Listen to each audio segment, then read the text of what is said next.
മുണ്ടത്തിക്കോട് പടക്കശാലയിലെ അപകടത്തിൽ വൈകിട്ട് നടത്തിയ തിരച്ചിലിൽ ഒരാളുടെ ശിരസിന്റെ ഭാഗം കെട്ടി കണ്ടെത്തിയ ശരീരഭാഗം കാണാതായ തിരുവമ്പാടി ദേവസ്വം കമ്മിറ്റി അംഗമായ ഗിരിയുടേതാണെന്ന് ബന്ധുക്കൾ തിരിച്ചറിഞ്ഞിട്ടുണ്ട്. MS ലിഷോയ് വിവരങ്ങൾ നൽകും. ലിഷോയ്, നിലവിലെ ഇതും കൂടി കണക്കെടുക്കുമ്പോൾ എങ്ങനെയാണ് മരണസംഖ്യ? ഇനി നാളെയും പരിശോധനകളുണ്ടോ? നാളെയും പരിശോധനകൾ ഉണ്ട്. ഇന്നിപ്പോൾ പരിശോധന പൂർണ്ണമായി അതായത് അവസാനിപ്പിക്കുന്ന തരത്തിലേക്ക് എത്തിയിട്ടില്ല. എങ്കിൽ പോലും ഔദ്യോഗികമായി ഇപ്പോഴും ഈ ജില്ലാ ഭരണകൂടം പറയുന്ന കണക്കുകൾ എന്ന് പറയുന്നത്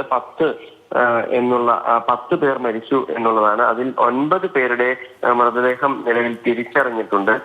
മറ്റുള്ളവരുടെ ഒന്നും തന്നെ, അതായത് അതിൽ ഒരാളുടെ മൃതദേഹം തിരിച്ചറിഞ്ഞിട്ടില്ല എന്നുള്ളതാണ് ഇപ്പോൾ ജില്ലാ ഭരണകൂടം പുറത്തുവിടുന്ന ഒരു കൃത്യമായ ഒരു ഔദ്യോഗിക വിവരം എന്നുള്ളത്. പക്ഷേ 4 പേരുടെ മൃതദേഹാവശിഷ്ടങ്ങൾ അവിടെ തൃശൂർ മെഡിക്കൽ കോളേജിൽ സൂക്ഷിച്ചിട്ടുണ്ട്. അങ്ങനെ ആകെ 15 പേരുടെ മരണമാണ് നിലവിൽ സ്ഥിരീകരിച്ചിരിക്കുന്നത്. അപകട സ്ഥലത്ത് നിന്ന് ഇതുവരെ ലഭ്യമായത് 132 ശരീരാവശിഷ്ടങ്ങളാണ്.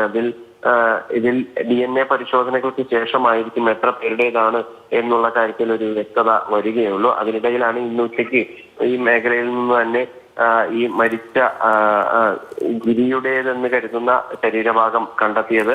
അതേ തുടർന്ന് അവരുടെ ബന്ധുക്കളെ എത്തി ഈ ശരീരഭാഗം തിരിച്ചറിഞ്ഞിട്ടുണ്ടെങ്കിൽ DNA പരിശോധനകൾ കൂടി പൂർത്തിയാക്കിയാൽ മാത്രമാണ് ഇതിലൊരു അന്തിമമായി ഈ ഒരു കൺഫർമേഷൻ ആവുകയുള്ളൂ എന്നുള്ളതാണ്. അതിനുശേഷമായിരിക്കും മൃതദേഹം വിട്ടു നൽകുക. ശരി, ലിഷോയാണ് വിവരങ്ങൾ നൽകിയത്.